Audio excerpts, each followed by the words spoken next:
Hello, everyone. Welcome into the Farzy Show. My name is Mark Farzetta. It's nice to be talking some sports with you guys on this fine Tuesday morning.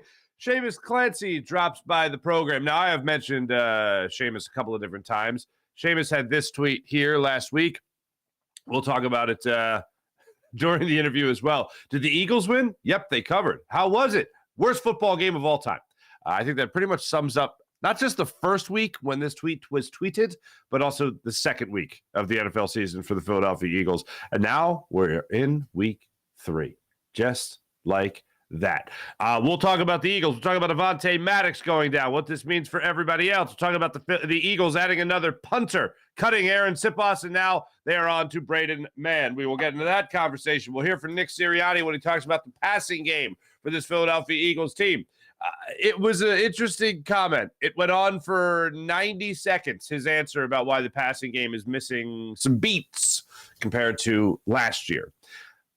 It's never a good thing, and I'll say this a lot. If we have a franchise quarterback here, which I thoroughly believe we do, it's never a good thing to say, hey, Jalen, how about you do less? And we let the run game take over. How about that? So that's never a good thing. So we'll talk about that. It's never a good thing for the franchise quarterback argument. Whatever you need to do to win, as far as I'm concerned, is what is necessary. Do that. But when you're talking about Jalen Hurts and you're talking about the newly minted franchise quarterback, it's never a good thing to say, you know what, less of you, more of this. So hopefully it'll be Jalen more of the star of the show than necessarily the run game and the offensive line. We'll talk about that as the show goes on today. Talk about it with Seamus Clancy as well. Seamus has a very interesting take on the whole scenario, the whole situation. And he talks about Frank Reich and the importance Frank Reich had to the Eagles' Super Bowl winning team with, of course, Nick Foles that year in 2017. Following the 2017 season when they won the Super Bowl, we all remember.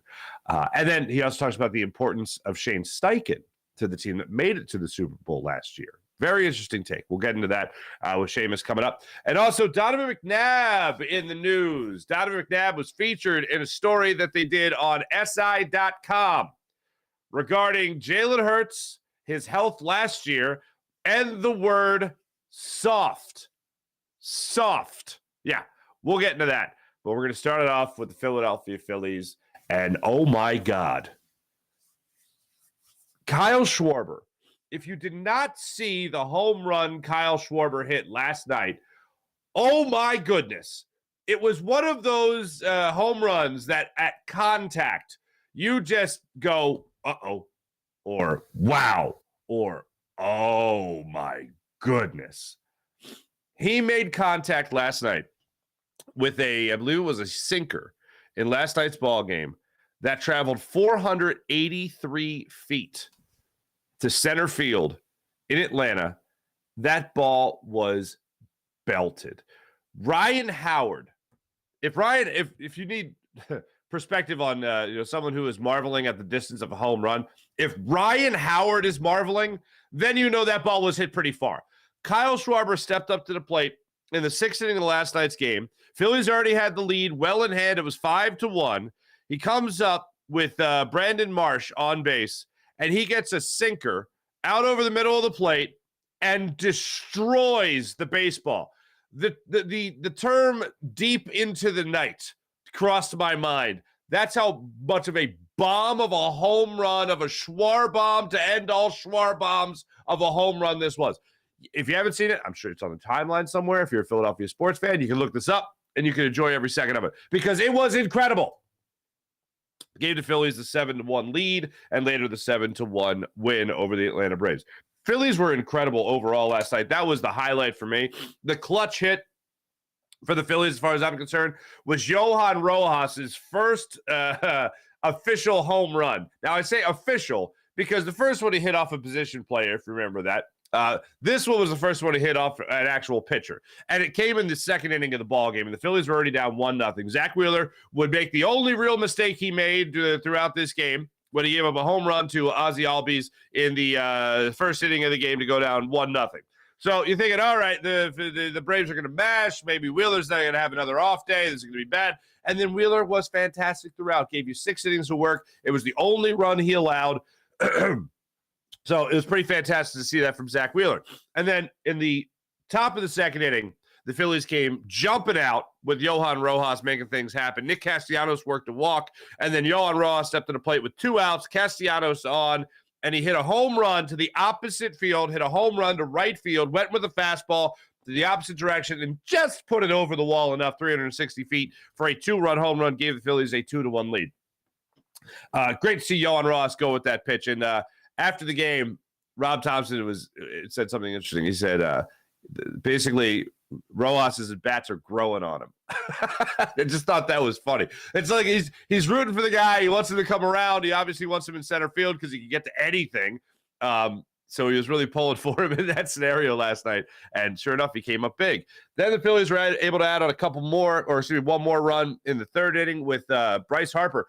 I noticed Bryce Harper, when he hit his home run, 392 feet, by the way, when he hit his home run, he rounded second, and instead of doing the Rhys Hoskins rock on to the bullpen, he looked like he was smoking something. He did a little pantomime smoking gesture. And I'm like, that's a new one. That is interesting. I also noticed JT Realmuto did a little something different as well. When he hit his home run, that one came up in the top of the fourth inning at first at bat. Leadoff hitter there in the fourth inning. He hit a 417-foot home run, got a sinker, and just destroyed it. Harper's home run, by the way, came on a knuckle curveball away. They set up inside and ended up being away. And again, he went with the pitch, good piece of hitting, and put it in the opposite field. JT Realmuto's home run, though, was just a straight pull. Just a straight pull. 417-foot home run, mashed a sinker to left field. It was a beautiful thing. Phillies go up 4-1, and then you go into the sixth inning. Castellanos hit a home run. Schwarber hit a home run. That was the 483-foot blast. That game last night, the Phillies hit 5 home runs to back up another 6-inning performance by Zach Wheeler. I crunched some numbers last night, and this was absolutely amazing. Zach Wheeler goes out there, gets 5 strikeouts as well. It's his 20th quality start of the season. That's top 5 in Major League Baseball. He now has 30 starts on the year. Only 8 of his 30 starts, he's failed to toss at least 6 innings. That's insane. Oh, and in today's era, okay? Yes, in today's era, that's insane. That's a workhorse, okay? That's I don't know if I've never used this for baseball before, but it came to mind last night. That's a bell cow pitcher. That is the guy that is going to go at least 6 innings for you. He'll go 7 innings for you. And maybe once or twice this year, he's gone 8. I think once he's gone 8, that's the guy you want to see pitch in the playoffs. That's the guy right there, Zach Wheeler. His velocity was great. He was using the high fastball tremendously last night. He had a bevy of full counts, unfortunately, which is what drove his pitch count way up. Failed to put some guys away, missed some spots at times, but for the most part, just kept the guys off balance. And when he needed that put-away pitch with the full count, he was able to get that put-away pitch. No better example than in the 4th inning of the game last night. He gets Albies to the line outs from right field. Riley then grounds out to Bohm at third. He walks Olsen, and then Ozuna goes up there and he pops out to second base. In that inning, every batter got a full count. Every batter in the 4th inning got a full count, but he was able to find his way around that inning, especially with allowing the 2-out walk there to Matt Olson. But to only get taken for 1 home run against this team, when the Phillies have certainly given up their share of home runs, that was a pretty damn good thing for the Phillies last night. When they asked, back to Schwarber's home run, when they asked Rob Thompson about, I think it was Todd Zlecki of MLB.com asked the question, hey, do you ever stop marveling at the home run power of Kyle Schwarber? And he's like, no. But he goes, hey, that home run hit tonight, did that leave the stadium? I know a lot of people have said it left the stadium. It didn't necessarily leave the stadium. It was in the stadium. But when you saw it disappear over the awnings or the picnic tables or whatever the hell that was in the right center field, technically center field, it was just like, damn. When the ball just disappears and you can't even see it bounce, that is something. I equate it to at Citizens Bank Park when someone like Ryan Howard or Kyle Schwarber hits a home run to dead center field over the batter's eye, and it goes over the fence, over the shrubs, over the ivied brick wall, and just disappears into Ashburn Alley. That is a whole other level of power. And Kyle Schwarber certainly has that level of power, as we all know. The home run he hit last year, and Rob Thompson references after the game, the home run that he hit last year against Yu Darvish in the playoffs, that went 488 feet. This one went 483. So right there, for lack of a better term, in the same ballpark of power, is pretty amazing from Kyle Schwarber. 45 home runs now in the season. There's a stat I'm going to give you, courtesy of our friend Ryan Lawrence, that is just incredible when it comes to the historical power numbers surrounding the Phillies and what they and Kyle Schwarber in particular. So we're going to get into that conversation. Phillies also, in all of this, Phillies take game 1 against the Braves. So the Phillies are not going to get swept in Atlanta. They got to Kyle right again last night, which is a phenomenal thing. So here's where we're at right now with the Phillies as far as the wild card standings go. Phillies are 4 games up on the rest of the pack. Okay, 4 games up in a wild card spot.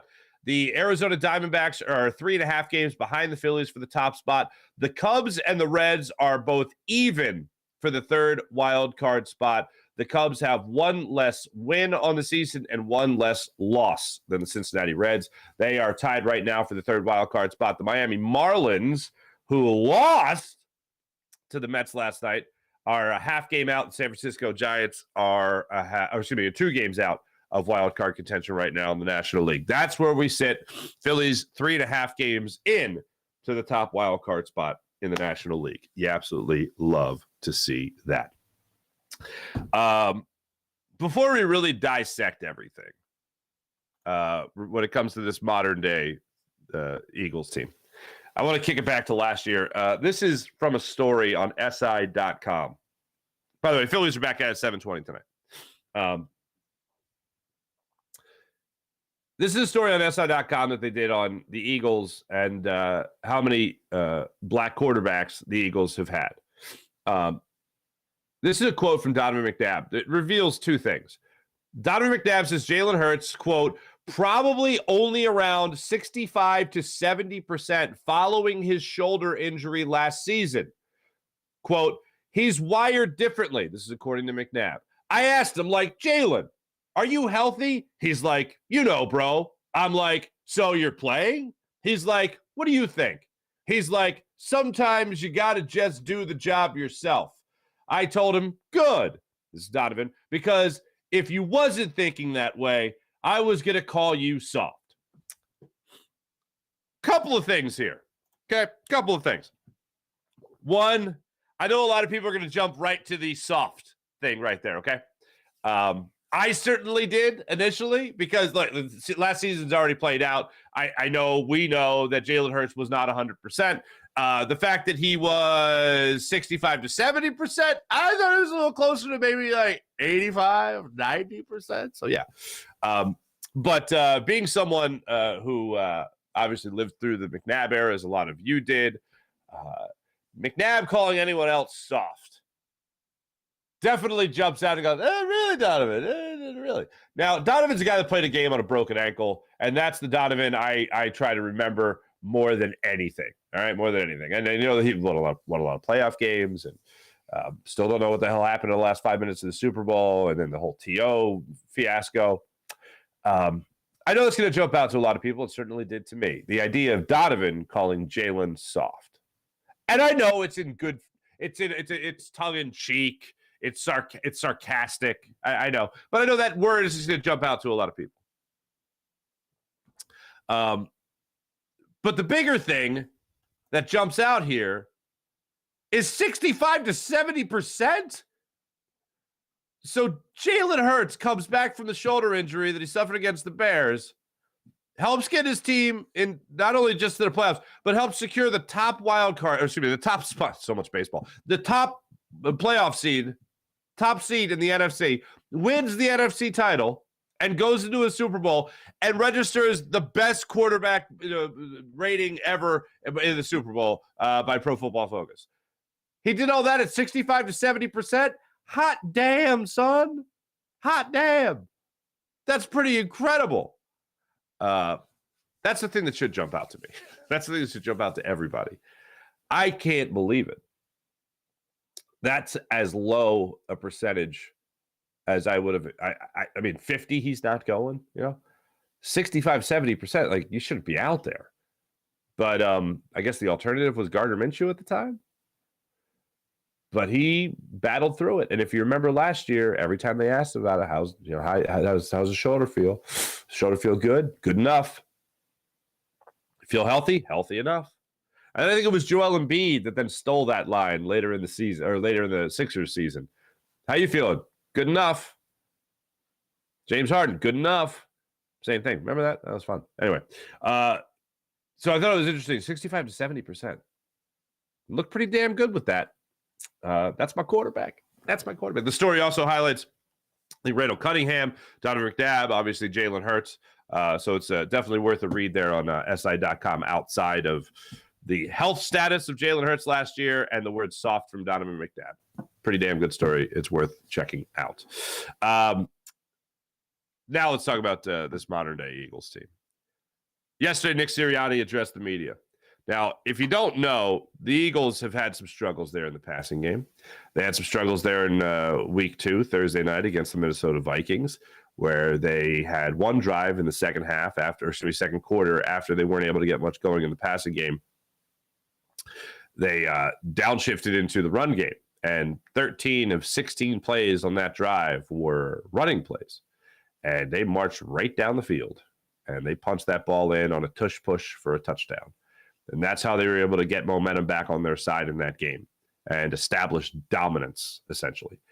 It's pretty incredible because not many NFL teams, maybe no NFL teams, have this gear. If one thing is not working for you, they can do this other thing that other teams just can't stop. And I'm not just talking about the tush push. I'm talking about running in general. And I'm talking about an offensive lineman in Lane Johnson that just goes, hey, let's just keep doing this. They can't stop it. And they have that kind of confidence, and they're literally telling the defense, hey, you know how you can't stop that tush push? You really can't stop us from running the football, so we're just going to keep on doing it. And that's exactly what they did in that second quarter. It's pretty remarkable. Telegraphing. You know what's coming, and you can't stop us. You know we're running, and you can't stop us. It's pretty amazing. So yesterday, Nick Sirianni talked about, hey, there's struggles in the run game. There's struggles in the pass game. What do you attribute it to? And Nick Sirianni gave you the classic, it matters what the defense does too. Here's how Nick Sirianni answered the question about the passing game struggling.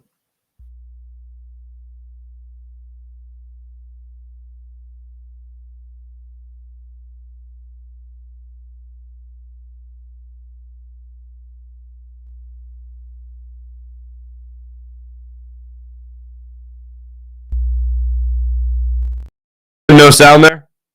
PJ, no sound? Low? No sound? All right. So here, I'll paraphrase. Basically, it is about the defense dictating what your offense is doing.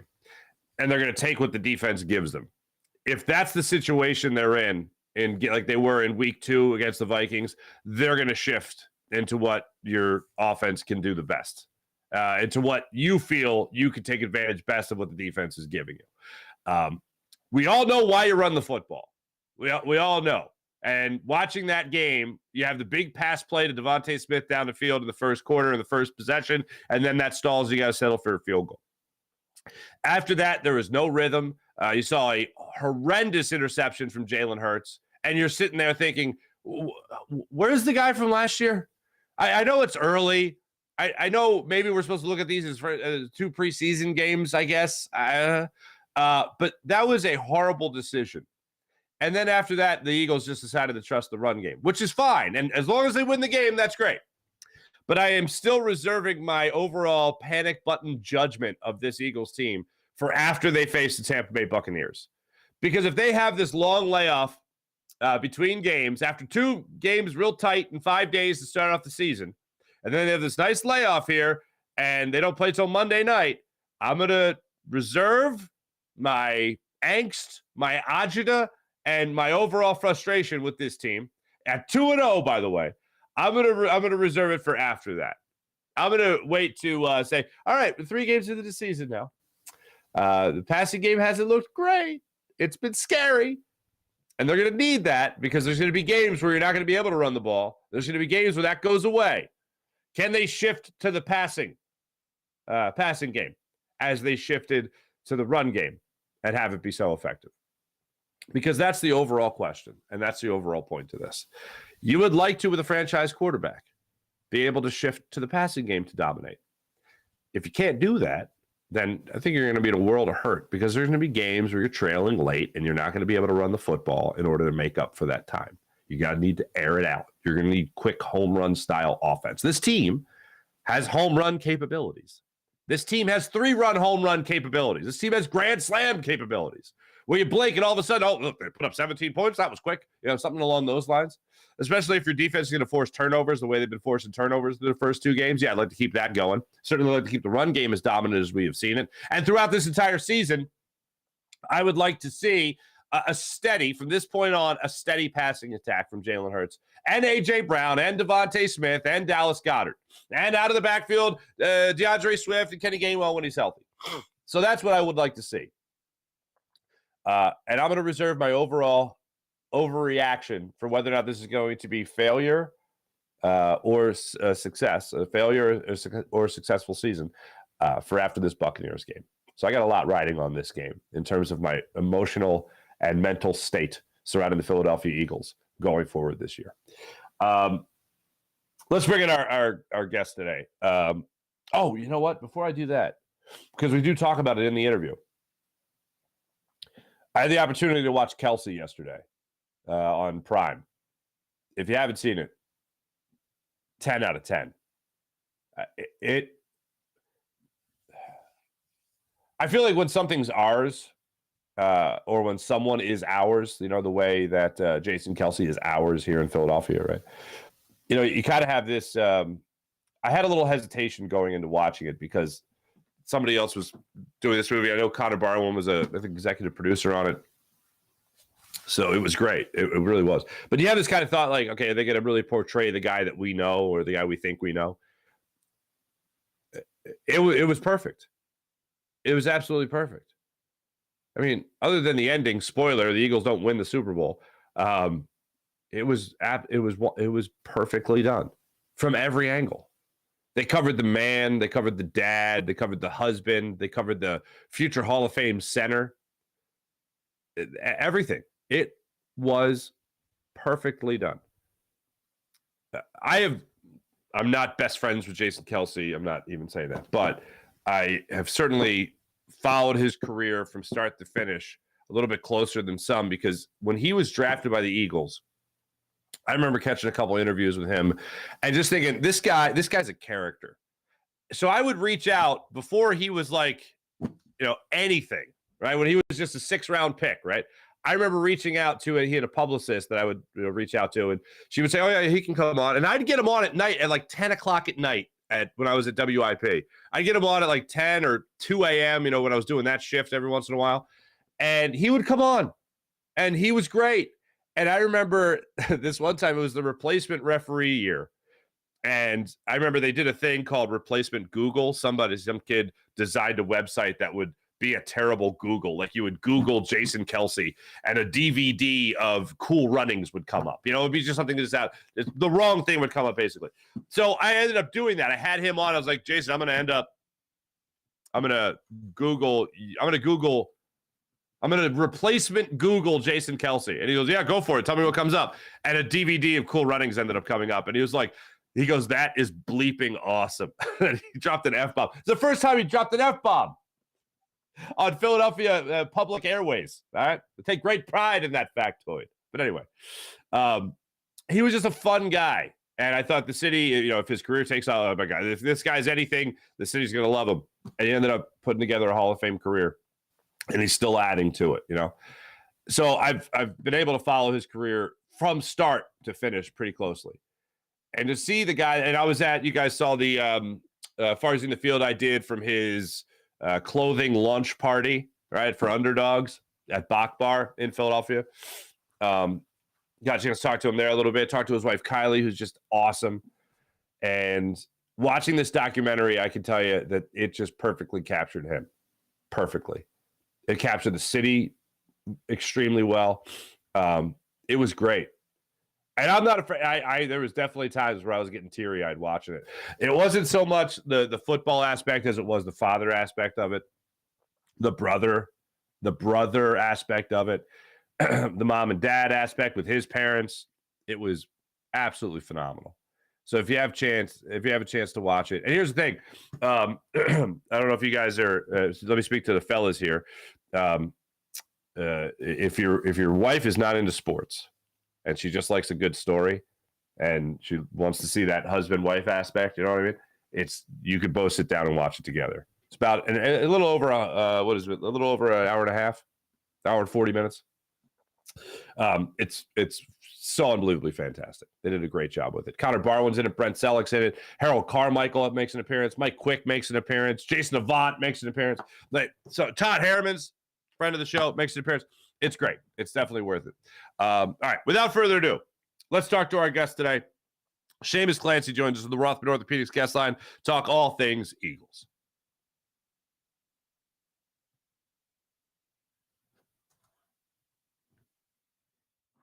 Making a triumphant return, none other than from phillyvoice.com, Mr. Seamus Clancy. Seamus, how you doing, bud? I'm wonderful. I love when the Eagles don't play on Sundays, so I could actually be a football fan and watch the Red Zone for 7 hours instead of going the link. So you jump right to Red Zone? You just watch that all day? Yeah, just recliner back, food on the table, just ready to go. I literally started Monday's show with that same, hey, my life doesn't suck by any means. No. But let me just get this in. If this is the way most people experience football Sundays, I am forever jealous. I am forever jealous. I'm the luckiest guy in the world to have my job. Some days I truly believe that, but it is nice to kick back and do that sometimes. Seamus, if your ears were ringing, man, by the way, if you don't follow Seamus on X, make sure you follow Seamus on X. The guy just doles out the content. Do love the cover photo there of Jim Tomey with the hot dog gun. That's always a winner. But if your ears were ringing, man, it's because I probably referenced this tweet 1,000 times after week one. This is your tweet about the Eagles. Did the Eagles win? Yep, they covered. How was it? It was the worst football game of all time. I don't think anyone summed up week one, and really even through week two. I think the tweet still applies. It hasn't been pretty. They're 2-0, but it's a very imperfect, perfect record. Yeah, I tweeted that from the elevator from the Foxborough press box down to the locker rooms. Very nice. I'm glad that thought hit you. But why do we have it in us as Eagles fans, or why does this fan base have it in their heads the way they have it, where it's not just about how they win, it's winning the right way. Like I always like to say, we like to talk about how there's no such thing as a moral victory, but is there a moral loss by chance? I think if in your days as a fan or before I had my current job, I always boiled it down to if the quarterback played well, even if they lost, I consider that an encouraging game, right? Last season, the Eagles start 8-0. They lose their first game on Monday Night Football against Washington. There are a couple of huge turnovers. That's really deflating, but Jalen played awesome in the game, and you're thinking, okay, I'll take that as that's the fortune of going forward is if he's playing well, it doesn't matter if you pick up a loss or two there. And Jalen hasn't played great so far this year. Now, has he played better than he did as a passer in 2020 and 2021? Of course. But he put himself up to this MVP standard last year, and he's always going to be judged in that. He was the MVP runner-up. He doesn't get hurt, miss a couple of games. Maybe he is the one who wins MVP, and he nearly won Super Bowl MVP if the Eagles pulled that out back in February. So he does have a standard now where it's not just being good isn't good enough. He needs to be great, and it's going to be hard to sustain that on a week-to-week basis if you're not Patrick Mahomes, who even hasn't played well the last couple of weeks, and Joe Burrow hasn't played well the last couple of weeks. Really, this season has been really stuck in the mud and mucky for offenses. And I don't know if that's a larger trend where these offenses aren't having enough reps in training camp. They're not playing it all in the preseason. But across the league, quarterback play has been pretty terrible, and except maybe Lamar Jackson did pretty well this week. So I don't think it's something to be concerned about, but if you're not winning with offense, if you're not winning with the passing game, it doesn't have the same pizzazz, I think, for the fan base. And that becomes a little worried because, in the playoffs, you're going to need to throw the ball to win. And Jalen has done that in the past and nearly did it to win the Super Bowl. He had an unbelievable game passing-wise. I think he was PFF's top-rated quarterback passer ever in the history of the website. So he's great as a player. But I think there's this idea that if you're not winning with a passing game, if it's not oriented that way, that's the true indicator of sustained success over the season, over multiple years, over the playoffs. I think fans get a little worried because of that. No, that's definitely the bar that he set for himself, Jalen Hurts, this MVP level. But why do you think the struggles are the way they have been through the first two games, albeit them close together? Why do you think the struggles have existed through two games? He has a long-standing relationship with offensive coordinator Brian Johnson. Obviously, he was the Eagles quarterback coach for the previous few years before Shane Steichen goes to Indianapolis. And Shane Steichen, I think, the fan base doesn't realize how important he was to that coaching nucleus the last couple of years, specifically their success last year. The way people lamented Frank Wright's departure after the 2017 Super Bowl, I think Steichen's departure is exponentially more important as a play caller, and the relationship he had with Jalen. I think Nick does a great job as he's more so, like a coach CEO. He has his fingers in a lot of things. He goes into the defensive meeting, special teams meeting. He isn't your traditional Andy Reid where all he's doing is play calling in that regard. But I think they miss him. And I think there's going to be some adjustment period with a new defensive coordinator. And I will say that he is in his first game. Brian Johnson goes against the greatest defensive mind in the history of the sport on the road. I mean, they're not the 2003 Patriots. That's still a little difficult. Week 2, he goes against a Belichick disciple, Brian Flores, with the Vikings, and he's had success as a head coach in this league, and I think will end up being a head coach at another time in the future. And bring us to week 3 with Todd Bowles, and Todd Bowles had a lot of experience playing against Jalen in that playoff game 2 years ago in Tampa Bay, the wild card round 2021 playoffs. Jalen had his worst game as a pro, maybe one of the worst games he's had since his stepped foot and started playing football in his life. And I think this week will be a big adjustment. The Eagles they're coming off not just a week of rest, 10 days of rest, 11 days of rest from Thursday night to Monday night. And I'm excited to see what Brian Johnson has dialed up from this week. I think this is a make or break game. I think if the Eagles lose, or it's a game again where they're not winning pretty, they're not winning with the passing game, you're going to start seeing some calls from a segment of the fan base, maybe even the media, that Nick Sirianni should be calling plays for this team. And I wouldn't jump that gun right away. I have faith in Brian Johnson being around the team the last couple of years. He struck me as someone who has the caliber to be a head coach in this league one day, not just a play caller. But I think if this is another game where Jalen has 225 passing yards, a touchdown, 30 yards on the ground, and 2 rushing touchdowns, and they win, 24-20 and they don't cover or whatever it is as 6-point favorites, you're going to see that build up a little bit. But give him some time. He's going to go against 3 good defensive minds in his first 3 times ever calling plays at the NFL level, not counting the preseason and working with Marcus Mariota and Tanner McKee. That doesn't matter right now. But I think you'll take 2-0, and go from there. Gotcha. All right. So I like to say that I'm not near the panic button right now, but if this third game of the season where they have all this time to kind of correct mistakes, get on the same page, work out the kinks, whatever it might be, essentially treating those first 2 games of the season as preseason games, right? If they have the ability to bounce back in this game against the Buccaneers and really show that they can dominate as an offense, then I'm going to be nowhere near the panic button. But if it's another game of the same where, they struggle again, but maybe they pull out the victory, maybe it's not as great an ending as we could hope for, I'm going to at least have that plastic protection off the big red panic button. Where are you at as far as that goes? I think the margin of error this season is slimmer than Eagles fans might realize. You see the way Dallas played the first 2 weeks, and look, they didn't play 2 good quarterbacks at all, but that defense looks unbelievable. Their point differential of plus 60 is the best in the NFL right now. The Commanders, surprisingly, I don't think they're for real, but they are 2-0. That looks like a team that, just the way that the NFC is set up, could go 9-8, 10-7, and grab a wild card berth. If the Eagles don't get a first-round bye, they're probably not going to go to the Super Bowl. I think that's just the nature of the current playoff setup that's been in place since 2020. Only 1 first-round bye. They're getting that. They're going to probably go to the Super Bowl. And it's not just that, the first-round bye is up for grabs, but I think the NFC East, whoever's going to win that division is probably going to get the number 1 seed in the conference, and the other team's going to be relegated to the 5th seed between Dallas and the Eagles. And if you're not blowing teams away, if you're not taking care of business for the games that should be gimme wins, the games where you win by double digits and you take your foot off the pedal a little bit in the 4th quarter and Jalen comes out and rests up a little bit, it's going to be hard when you get into that really brutal stretch where you have Kansas City and Buffalo and, again, Dallas And I think as long as they split the season series with Dallas, they should be in an okay spot to get in that first round bye. But that's their ticket to Vegas, is getting a first round bye. And the same would be true if we were located in Dallas and talking about the Cowboys, where, hey, if they split against the Eagles and they take care of their other business, their schedule is a little easier than the Eagles because of the number one seeds and the number one teams in respective divisions are playing with the parity system. But I think that they got to take care of business in Tampa Bay, and they don't win pretty. We'll see what goes from there. Commanders game. So let's see. They go 3-0, win a little ugly. That's when they win by 4 or 5, not 6. They don't cover.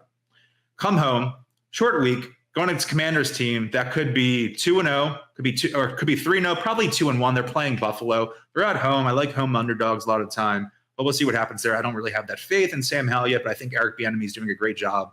First-time play caller there. Mm-hmm. They're 3-0, don't look great.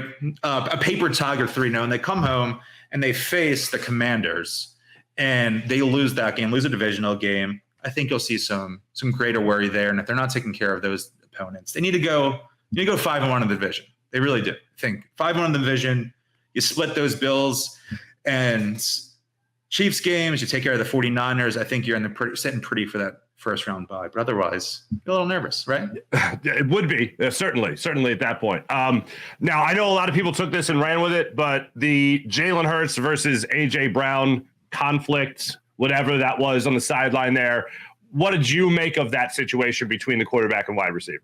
Up in the press box, I actually didn't notice it happening in real time. I only obviously immediately saw it on social media while I'm checking Twitter up there. But in the locker room afterward, Jason Kelce, he was asked about it. AJ Brown, I will say, wasn't made available to the media after the game. He, I think, wisely by PR was like, hey, let's get out of here before the media members come in the locker room and start peppering you with questions.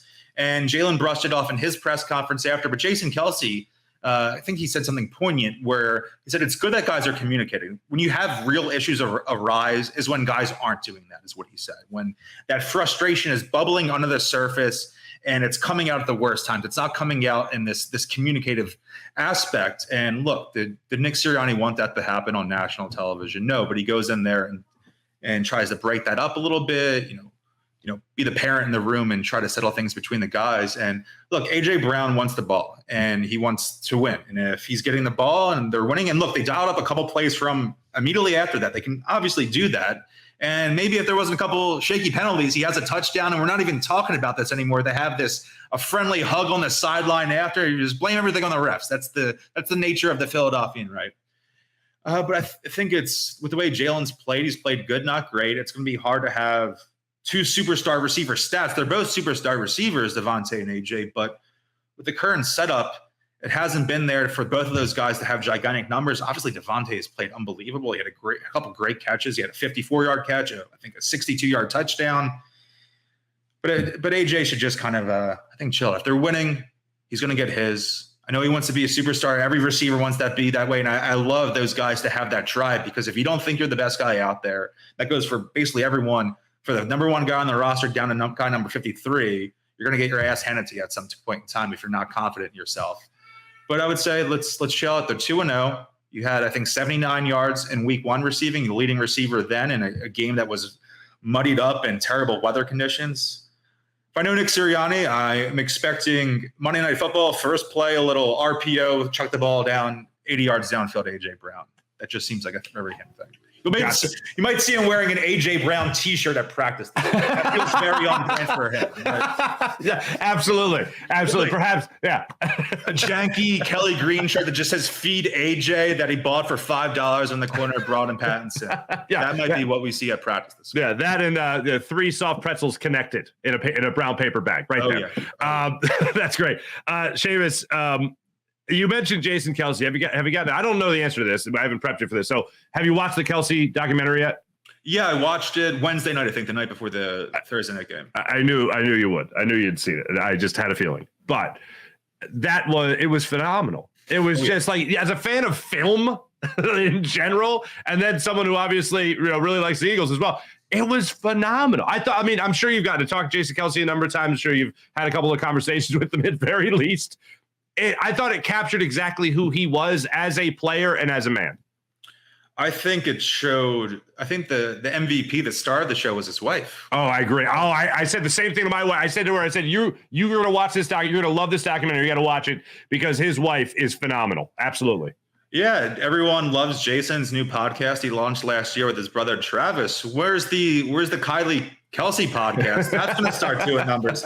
She just seemed like the most authentic Delaware Valley native there ever was, and it's a joke at this point. It's been the point that's been made ad nauseum, but Travis and Jason are obviously really two ends of the spectrum, right? Jason is definitely a little bit more gritty. Travis is more Hollywood, and I guess you could see by his current dating rumors, I think that checks out. Jason dates a girl from the area that went to Cabrini, and Travis is maybe, possibly, who knows, dating Taylor Swift. I think that's for a girl from Reading. A girl from Reading. A girl from Reading. Sorry. She's an Eagles fan too, right? Maybe not as big as Kylie Kelsey, but I guess ostensibly an Eagles fan. But it was so good, and I'm someone who. Look, I watch sports documentaries all the time. My hobby outside of covering football or writing about sports is going to the movie theaters. It's my passion. I love doing that, whether it's feature films, documentaries, whatever it is. And a lot of sports documentaries I enjoy, but maybe they're not necessarily artistic. I don't want to log them on Letterboxd or anything like that. But the Kelsey one, look, I have some bias. I've watched Jason Kelsey play football for almost a decade and a half now. Unbelievable person. Means a lot to the city. Someone who I truly believe is going to go down when all things are said and done as the most beloved athlete in the city's history. So there's some inherent bias there, but it was expert documentary making. And I think a point that will be a little souring for Eagles fans, that was clearly made with the idea that would be his last season, that they would ride off in the sunset, John Elway style. They won the Super Bowl, and that's the ending of it. And he goes back, and it's just the last shot is him playing with the kids in the backyard. That's the way it should be. And I think for Eagles fans, somewhat that makes it more of a film in the right way. Not everything's going to end on a positive note. Not everything's this Hollywood script. That there was an extra level of authenticity there where things didn't exactly go as planned. And maybe we get a little post-credit scene added in February in Vegas. We'll see. The sequel, Kelsey 2. So I don't know. Yeah, that'd be amazing.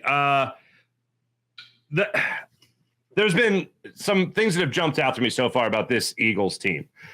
There is one in particular that I've been watching and I've just been amazed by. It has been Jalen Carter. Of the two games, I have just seen him eat in the middle of the line of scrimmage and been just as good as some of the comparisons that have been out there. Some comparisons link him to Jerome Brown, and I don't think that's fair for a guy who's played two games, but the wow factor, I think, is definitely there. Do you have a guy, and maybe it's the same guy, maybe it's Jalen Carter. Is there something that has jumped out or someone that has jumped out to you on this Eagles team that has really caught your attention through two games so far?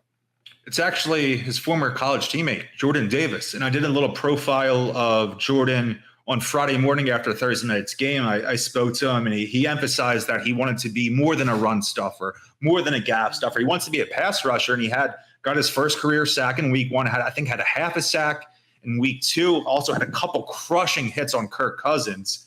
And look, when they drafted him, the floor was he was going to be an elite run stuffer, could play half a dozen to 10 years in the NFL, but his swing skill to stardom would be what's his upside as a pass rusher. And he didn't really stand out a lot as a rookie. He was hurt, missed some time. I think there were conditioning issues there. Then this year they go trade up and draft Jalen Carter, and who, Rashad Penny asked in camp, he said hasn't seen anything close to him since Aaron Donald. That's a lofty comp. He reminded me almost a little Warren Sapp-esque. But I think drafting Jalen was going to take some of the pressure off Jordan, where Jordan didn't necessarily have to be this tier one superstar defensive tackle. If he was just merely very good, that would look good in comparison to Jalen, who everyone seems to think is destined for superstardom, a guy who's going to rack up all pro teams, things like that already. He's third in the NFL in pressures. He's played a disproportionate amount of snaps compared to the guys that are ahead of him on the list, Micah Parsons and stuff. But Jordan has really stepped up. I don't think he flashed a lot in training camp. I was a little worried about him, to be honest. Always a guy who has a great demeanor. Seems like he has a great work ethic, always willing to speak to the media, stand-up guy. But what I've seen from him as a pass rusher, if I saw that from Jalen Carter this year, I'd be like, oh, he looks really good. This is a great start for him. And we're almost in a little bit of I feel like last year was almost a redshirt season for him. Didn't get a lot of those pass rush opportunities. In the middle of the season, when he got injured, they were struggling against the run defense. They signed Linval Joseph. They signed Ndamukong Suh. Those guys suck up the reps and snaps for him. But to see him playing this well, this versatile in both the run game, the Eagles have the best run defense in the NFL right now. It should be no surprise they have that. I know we have every once they play them at the linebackers, but that defensive tackle group is unbelievable. Those four guys could start on basically any other team. All four of them. Milton Williams, the forgotten man. Fletcher Cox is playing his best football since 2018, 2019. But Jordan Davis is the guy that surprised me the most relative to where he was last year at this point. Gotcha. Last thing for you, and this broke literally right before we hit record.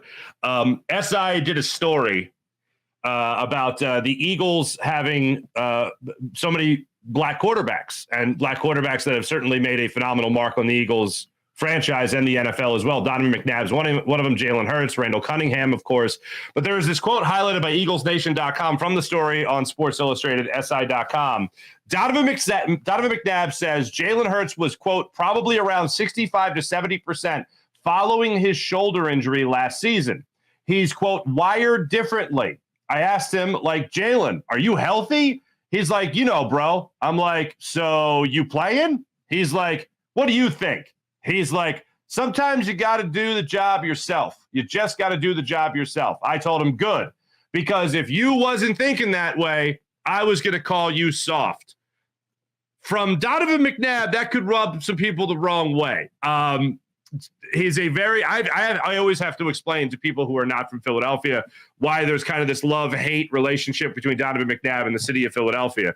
But I think some people are going to take that an interesting way when they use the word soft, when Donovan uses the word soft, because I don't know anyone that would describe Jalen Hurts with that word. What's your reaction to at least that quote from the SI story?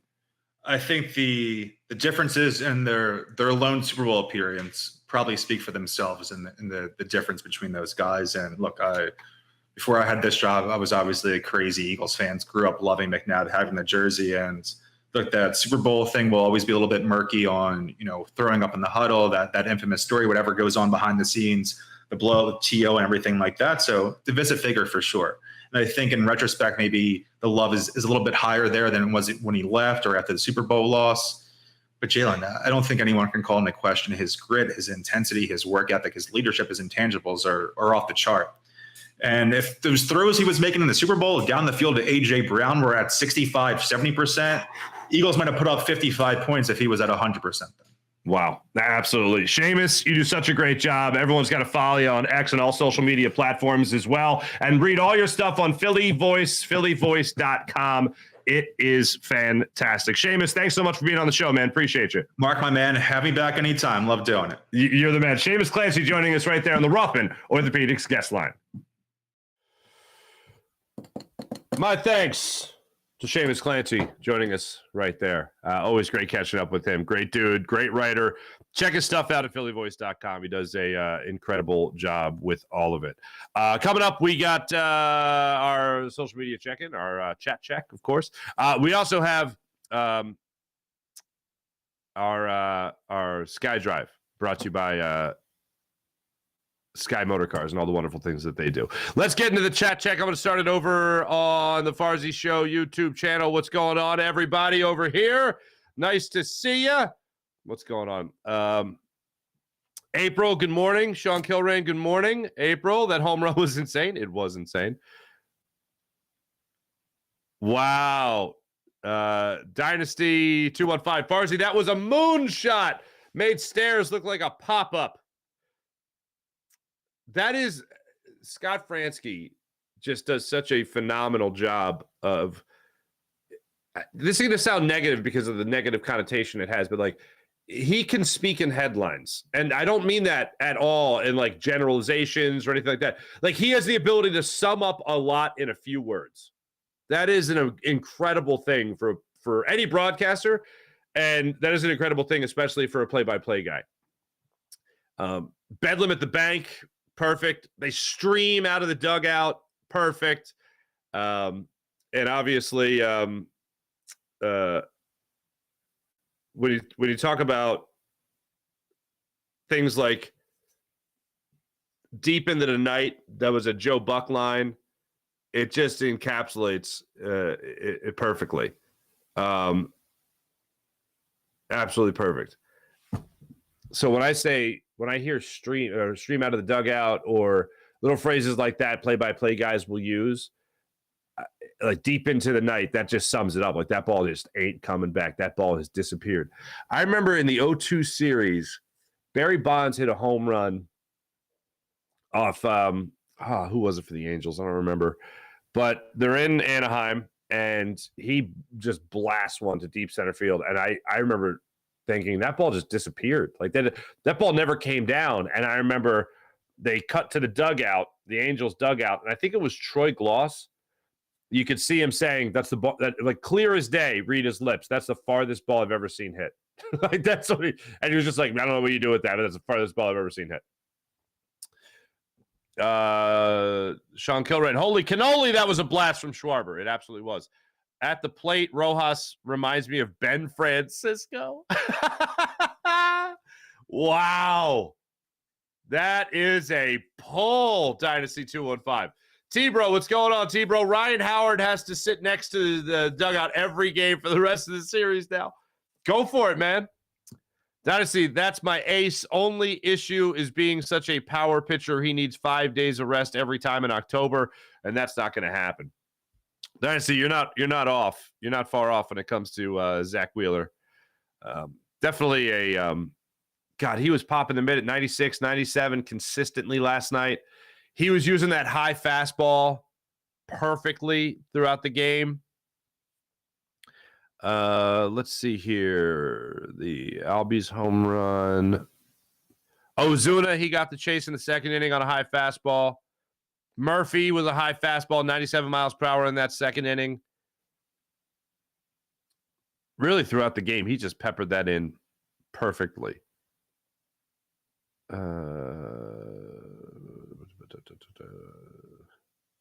Sixth inning, got Harris on a high fastball, chasing that. Used his sweeper well on Riley. He ended up working a walk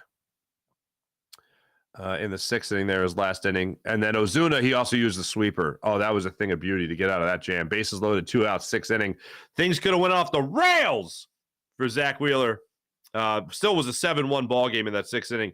But bases were loaded with 2 outs, and he got Ozuna to swing at that sweeper. It was awesome. So, yeah, great game by him overall. What else do we have? Speedy recovery. Oh, for Nick Chubb. Yeah, we're going to get into that in the morning rush coming up. But, yeah, it's Nick Chubb. Not good. Not good for Nick Chubb. Season is over for Nick Chubb.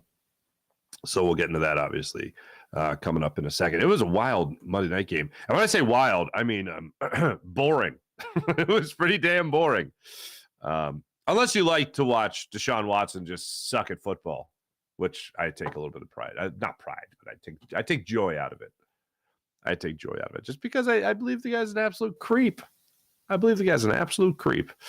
And also, shame on the Browns because they actually won a playoff game with Baker Mayfield. And then they were like, all right, see you, dude. Anyway. Plus, I think Deshaun Watson, just from a football perspective, is a great talent. He's got a lot of great tools. But overall, I think he's a stat patter without question. And last night, 2 turnovers. First pass was a interception, pick 6. It's pretty remarkable. Say the absolute least. What else do we have here?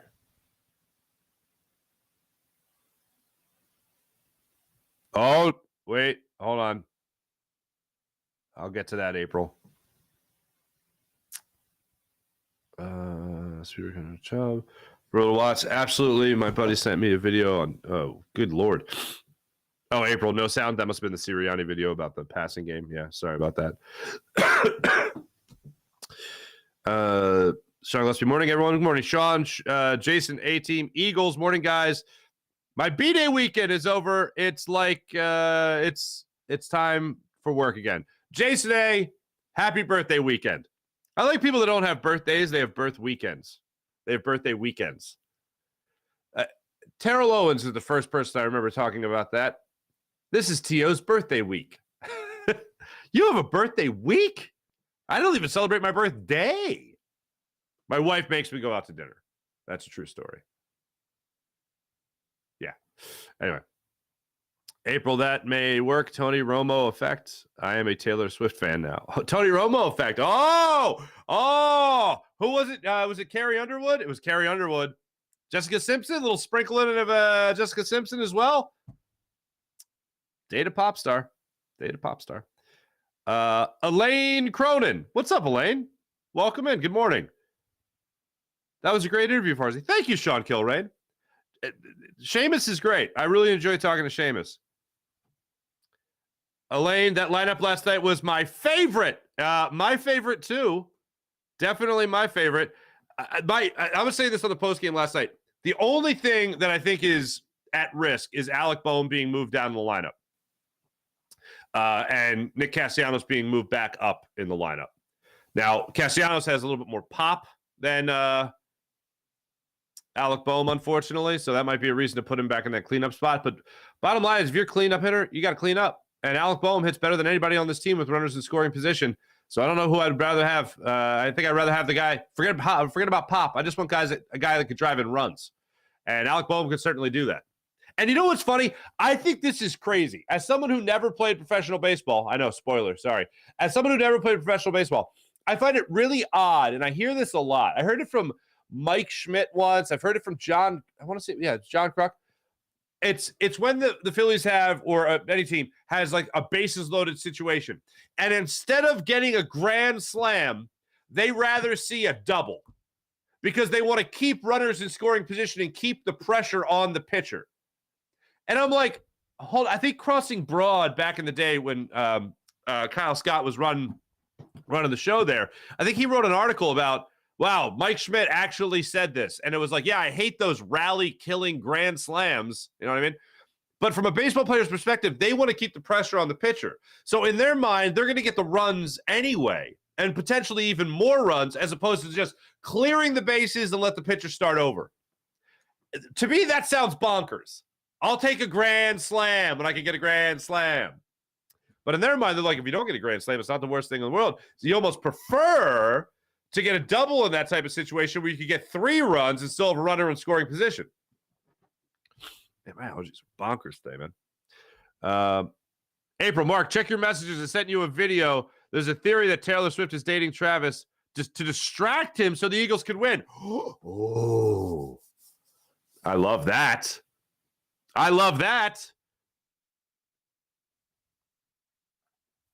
April, Sean, totally agree. Eagles will be playing in the preseason next year. Sean Gillespie says, Eagles will get better as the season goes on. Not playing in the preseason shows in the NFL adjusts every season. Fair enough. IBH, bet them at the bank is classic. Hey, April, my birthday's this weekend, and I plan on celebrating all weekend. There you go. Happy birthday, April. Elaine, my birthday was last weekend. We celebrated over 2 weekends. Nice. Good for you guys. I don't know. I guess I think most guys do this. I don't know. Maybe I'm wrong. Like once I got to be like 14, maybe that's early. But it's true for me. And when I was 14, I was like, this is dumb. Why is like I felt bad. Like my mom was working, my dad's working, my brother had his own things going on. I'm like, I don't really need a birthday. I don't want anyone going out of their way for me. I don't like that. And I think I have now had that effect on my family because we really don't do anything for birthdays anymore. We might get a text, hey, happy birthday. I'll get a video like from my niece and nephew, my niece and my nephews, like, hey, happy birthday. That's nice. That's cute. I appreciate that. My wife's big into birthdays. I am not. I mean, I'm big into other people's birthdays. If you celebrate your birthday, I'll celebrate. It's not like I'm not going to come to your birthday party. You know what I mean? April, my husband is the same way. He doesn't care. Yeah, it's undeserved attention. Like, as someone who talks into a camera every day and into a microphone and to you wonderful people, like, I don't hate attention. I just hate, like, I for lack of a better term, I deserve this attention. I ask for this attention. You know what I mean? Like, I'm going in front of the camera. I'm doing a show, right? I'm giving content. I'm doing that. Like, that's fine. But when I literally wake up and do nothing, it just happens to be the day 9 months after Joey and Eleanor. You know what I'm saying? That's my mom and dad, for those that didn't figure it out. Then it's fine. But it's got nothing to do with me. It's got nothing to do. I came into this world. That's all that happened. I don't feel a need to celebrate it. It's just not for me. T-Bro, you're the 23rd. Happy birthday, April and T-Bro, says Sean Gillespie. Look at us in the chat. Look at us all wishing everyone a happy birthday. It's beautiful.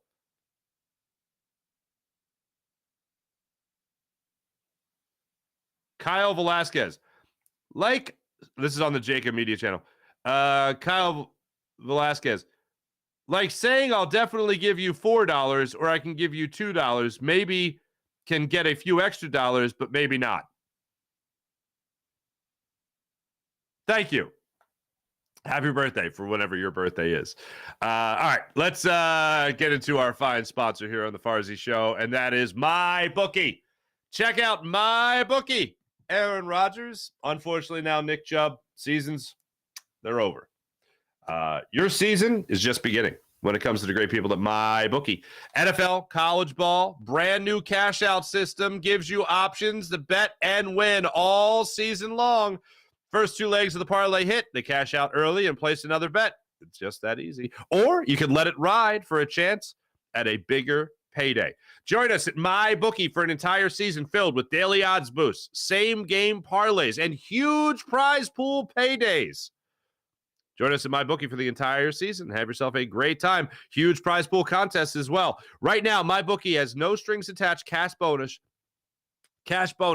that lets you deposit and withdraw quick. Use promo code Farzy. That's promo code Farzy on your first deposit of $50 or more, and you receive up to $200 in cash instantly credited to your MyBookie account. That's promo code Farzy. Promo code Farzy to claim your own cash bonus now. You can bet anything, anytime, anywhere, only with MyBookie. So once again, use promo code Farzy on your first deposit at MyBookie of $50 or more, and you can receive up to $200 in cash instantly credited to your MyBookie account. That's promo code Farzy to claim your own cash bonus right now at MyBookie. So make sure you check that out.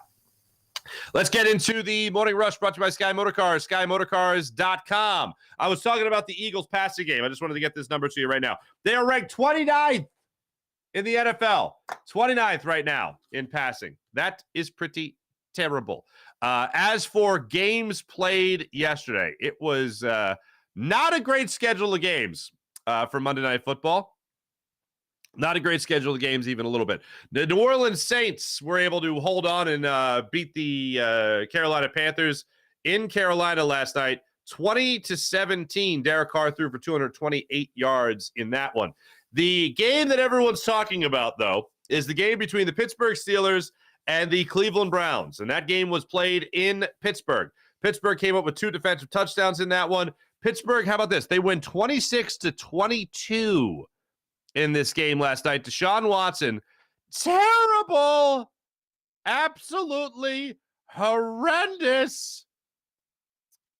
He threw an interception. Was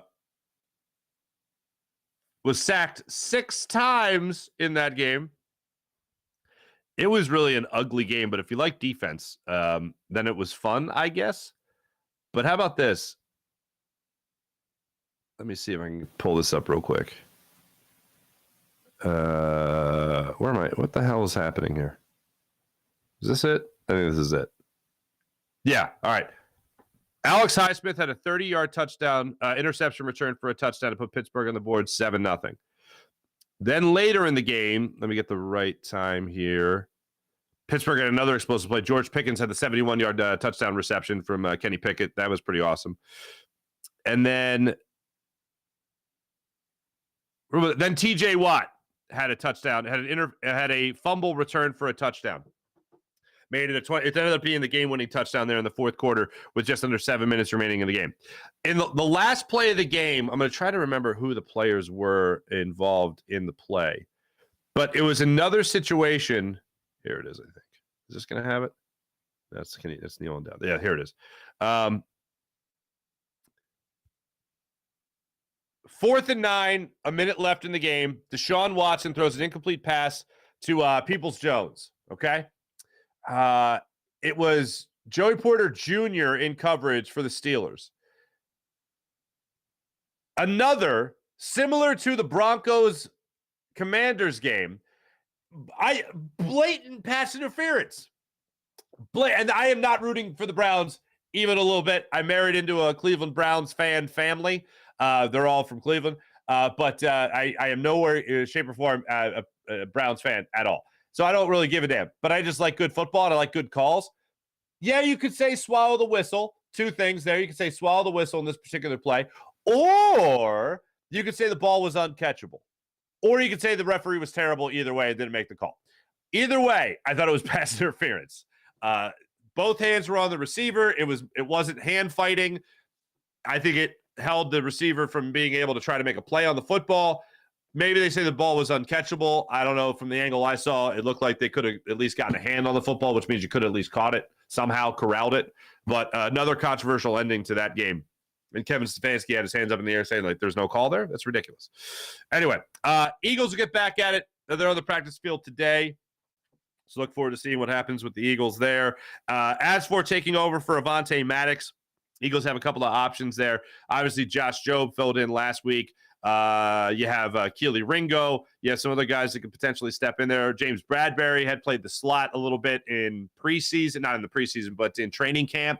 Just giving him a couple looks at that spot. You could see him slid into that position. He was in that position once or twice against the Vikings last week. So we'll see how that gets utilized without Avonte Maddox. He's got the torn pec, and he's going to be out quite some time. Also, Saquon Barkley, worth mentioning. It looks like he's going to miss about 3 weeks with an ankle injury, a quote, normal ankle sprain. So we'll see what happens there with the Giants in the not-too-distant future, but they will be without Saquon Barkley for the next couple of weeks. Thanks for watching. Thanks for listening. You guys are great as per usual. Make sure you guys like, subscribe to the Farzy Show on all social media platforms. Also, Jacob Media as well. My thanks again to Seamus Clancy for stopping by the show. Much appreciated.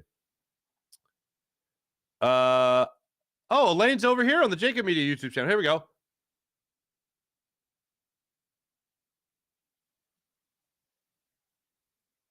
Elaine, the Schwarber home run was incredible. Yeah, we talked about it. It was great. Mark, do you think the Eagles would get Buda Baker? The rumor mills are talking.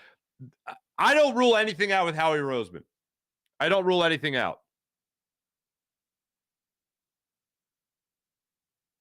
White glove on a white jersey, classic tactical advantage. You know what, Trey? That's a good point. I didn't even think about that until I think it was Julian Edelman told that. Was it Julian Edelman that told the story? Yeah, I think it was Julian Edelman told the story about how you got to wear the same color gloves as the opposing team so they can't see you holding. That's one of those things you want to think of. Thanks, everyone on Jacob Media. Make sure you guys subscribe to Jacob Media. Make sure you guys subscribe to Farzy Show. Like, subscribe, all that stuff. Download it, all that fun stuff. The people on the podcast, thank you so much as well. Jim Hyde, produced program, did a wonderful job as per usual. I'll be back with you guys tonight on the Jacob Media YouTube channel for Fighting's postgame show, hopefully after the Phillies get a victory. Christopher Sanchez will get the start tonight against Spencer Strider. Yeah. And then Michael Lorenzen's supposed to piggyback the start, whatever the hell that means nowadays, with Christopher Sanchez. All right, talk to you guys tonight and tomorrow as well. See you then. Bye.